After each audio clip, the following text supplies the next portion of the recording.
कुरुक्षेत्र की युद्ध भूमि। युद्ध अब भी आरंभ नहीं हुआ था, लेकिन अर्जुन के भीतर एक और युद्ध चल रहा था। अज्ञान और ज्ञान का युद्ध, संशय और विश्वास का युद्ध। भगवान श्री कृष्ण के प्रत्येक उपदेश के साथ अर्जुन का भ्रम दूर हो रहा था। वे आत्मा का ज्ञान प्राप्त कर चुके थे, कर्म का रहस्य समझ चुके थे, ध्यान और भक्ति का महत्व भी जान चुके थे।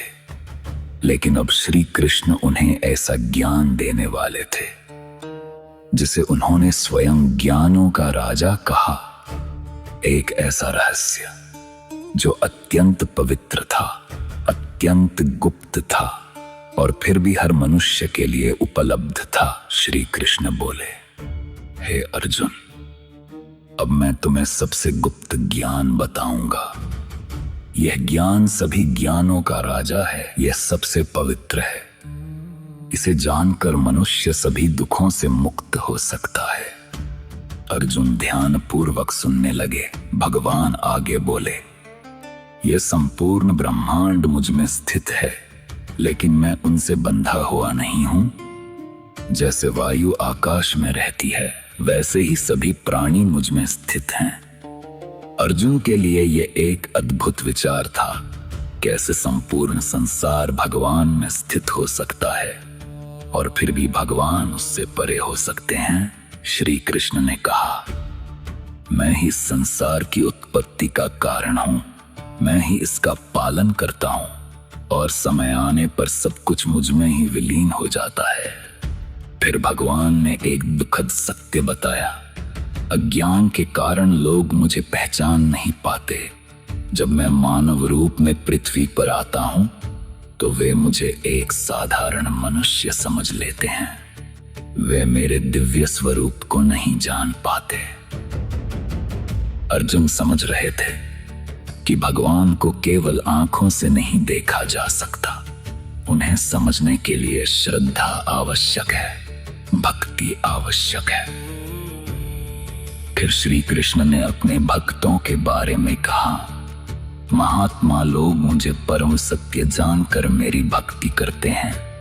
वे निरंतर मेरा स्मरण करते हैं, मेरा गुणगान करते हैं और पूर्ण श्रद्धा के साथ मेरी शरण में रहते हैं। भगवान का स्वर करुणा से भर गया। उन्होंने कहा, हे अर्जुन, यदि कोई व्यक्ति मुझे प्रेम से एक पत्ता, एक फूल, एक फल या थोड़ा सा जल भी अर्पित करता है तो मैं उसे प्रेम पूर्वक स्वीकार करता हूं। अर्जुन के हृदय में भक्ति की लहर दौड़ गई, क्योंकि अब उन्हें समझ आ रहा था कि भगवान को महंगे उपहार नहीं चाहिए, उन्हें केवल सच्चा प्रेम चाहिए, सच्ची श्रद्धा चाहिए। फिर श्री कृष्ण ने वह वचन दिया जो करोड़ों भक्तों के लिए आशा का आधार बन गया। उन्होंने कहा, तुम जो भी करते हो, जो भी खाते हो, जो भी दान देते हो, जो भी तप करते हो, उसे मुझे अर्पित कर दो। तब तुम कर्मों के बंधन से मुक्त हो जाओगे। युद्ध भूमि में खड़े अर्जुन अब पहले से अधिक शांत थे।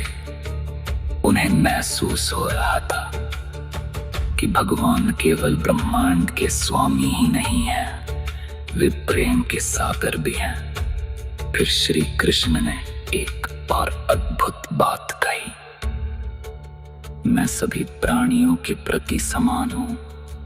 ना तो कोई मेरा शत्रु है और ना कोई विशेष प्रिय, लेकिन जो प्रेम और भक्ति से मेरी उपासना करता है, मैं उसके हृदय में निवास करता हूं। अर्जुन के चेहरे पर आश्चर्य था। क्या है?